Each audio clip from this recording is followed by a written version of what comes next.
Hello future engineers, welcome to my YouTube channel. If you're still new to my channel and you like what I'm doing, please don't forget to share my videos to your friends and to your friends' friends. That's one way you can keep me going, inspired and refreshed. Now if you find my videos interesting and important to your studies, also please don't forget to subscribe.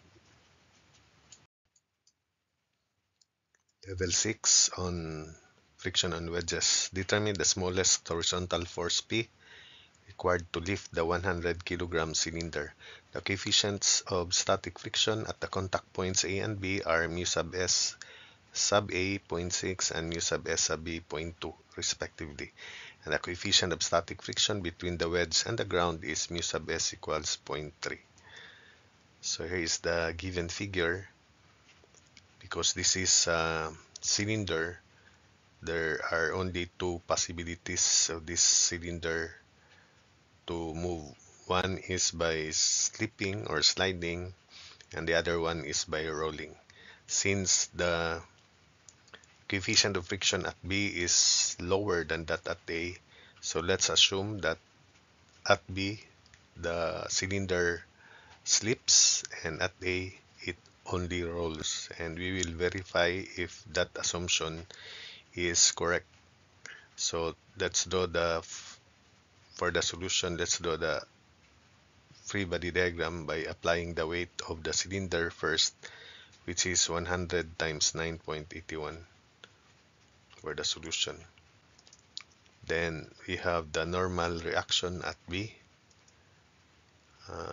perpendicular to the plane of the wedge, inclined plane of the wedge.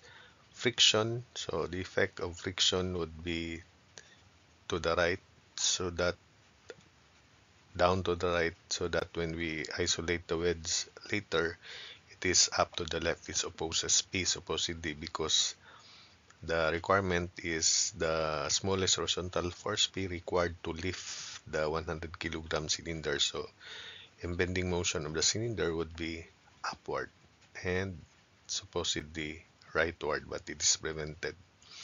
So friction should be downward also at A. So down to the right, 0.2 of NB, and then at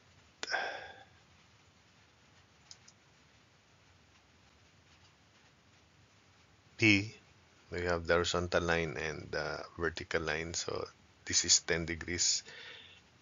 0.2 NB is making an angle of 10 degrees with the horizontal. Then NB, the line of action, makes an angle of 10 degrees with the vertical.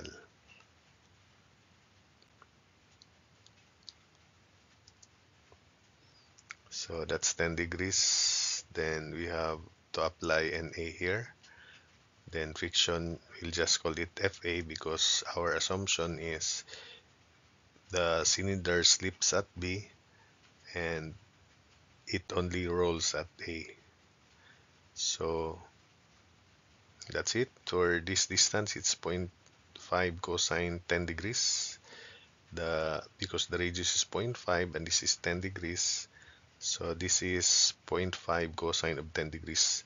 The moment arm of the horizontal component of 0.2 of NB later. Then the radius of the cylinder is 0.5, so therefore this distance here is radius 0.5 10 degrees, so sine of 10. That's 0.5 sine of 10 degrees. So first we sum up moment about A to solve for NB, and before that we apply principle of transmissibility of a force. Let's move NB to the center of the cylinder here. There are two components of NB, namely NB sine of 10, which is horizontal. It passes through A, so it has no moment. Only NB cosine of 10, which is upward, has moment about A, and it is clockwise. So let's make it positive. So again, the vertical component of NB move at the center of the cylinder is NB cosine of 10, and the moment arm is 0.5.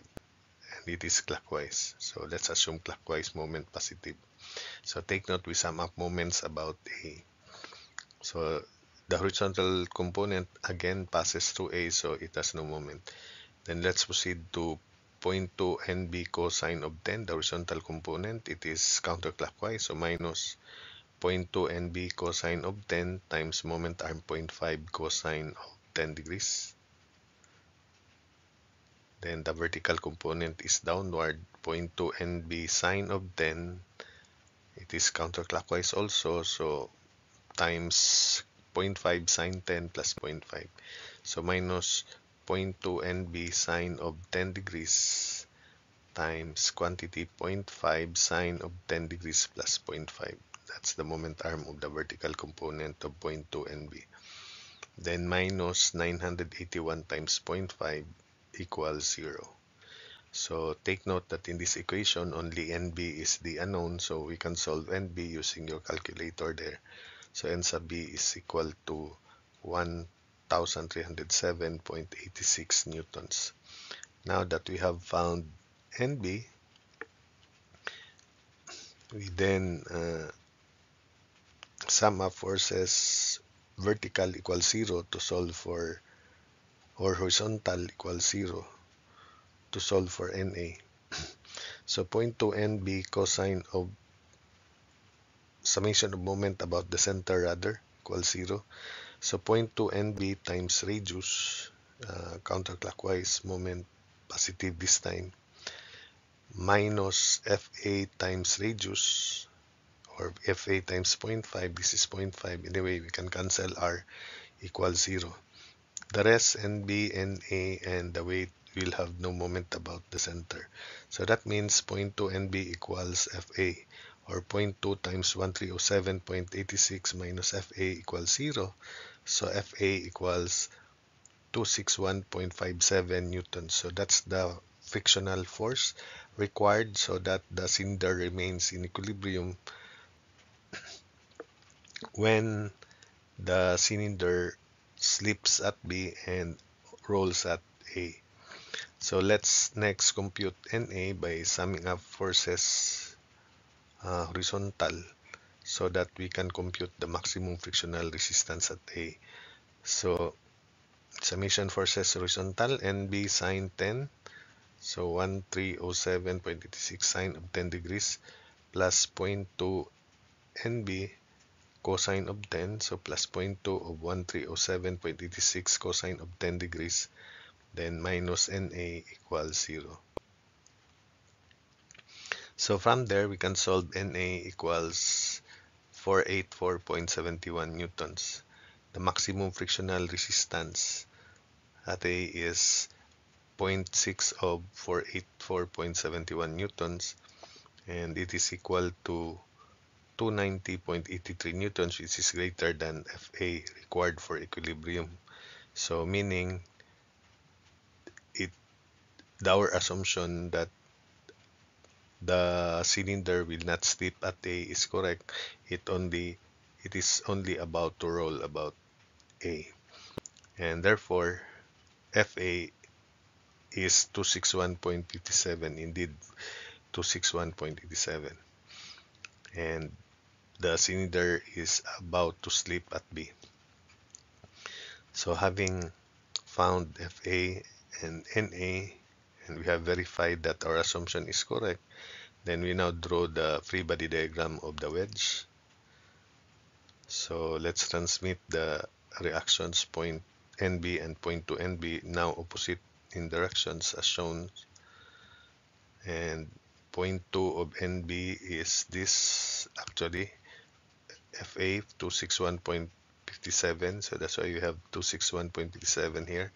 Then we have N sub C, so that's 10 degrees N sub C, then 0.3 of N sub C to the left, opposing P. So first, let's solve for N sub C by summing up forces vertical equals 0. So N sub C plus 261.57 sine of 10 degrees, the vertical component of this, then minus 1307.86 cosine of 10 degrees equals 0. So N sub C is equal to 1242.57 newtons. Finally, summation forces horizontal equals 0. So P minus 261.57 cosine of 10 degrees minus 1307.86 sine of 10 degrees minus 0.3 of NC, 0.3 of 1242.57 equals 0. So we can now solve for P. The smallest horizontal force P required to lift the 100 kilogram cylinder, and it is equal to 857.5 newtons. Level 7, the two 1000 Newton blocks are pushed apart by the 15 degree wedge of negligible weight. The angle of static friction is 12 degrees at all contact surfaces. So determine the force P required to start the blocks moving. So take note, the force P required to start the blocks moving. So this is impending motion again, and that's why we use the angle of friction or the coefficient of friction as the maximum frictional resistance at contact surfaces. So this is the figure for the solution. Let's have the free body diagram of this wedge first, P, then we have two reactions. Let's draw the normal axis, and then these are the normal to the surfaces, contact surfaces, the dust lines, and these normal lines make 15-degree angle, which is the angle of the wedge with the horizontal. So the reaction should be below this normal line. They are equal by symmetry, and let's call them R1, and each reaction makes an angle of 12 degrees angle of friction with the normal as shown. So we have 12 degrees, 12 degrees. So therefore, the angle that each reaction R1 makes with the horizontal would be 27 degrees, 15 plus 12 degrees. So in this free body diagram, we sum up forces vertical equals 0. So R1 times sine of 27 times 2, or 2 times R1 sine of 27 degrees minus P equals 0. So R1 in terms of P is equal to 1.1013 P. Then having found R1, we transmit this to the right block. You can also transmit it to the left block, but I just prefer the right block as shown. So this is R1, 1.1013P. The angle that R1 makes with the horizontal, just like here, is 27 degrees. This is the block 1000 newtons, and for R2, this is the normal to the bottom surface, vertical. So R2 would be forming an angle of friction 12 degrees with that normal, and it is up to the left, opposing this R1 here. So we draw the force triangle. First we have 1000 newtons, then we have 1.1013P, and then R2. So take note that this force here makes an angle of 27 degrees with the horizontal, plus horizontal and vertical, so 90 plus 27 degrees is 117 degrees as shown. R2 makes an angle with the vertical of 12 degrees, so this is 12 degrees.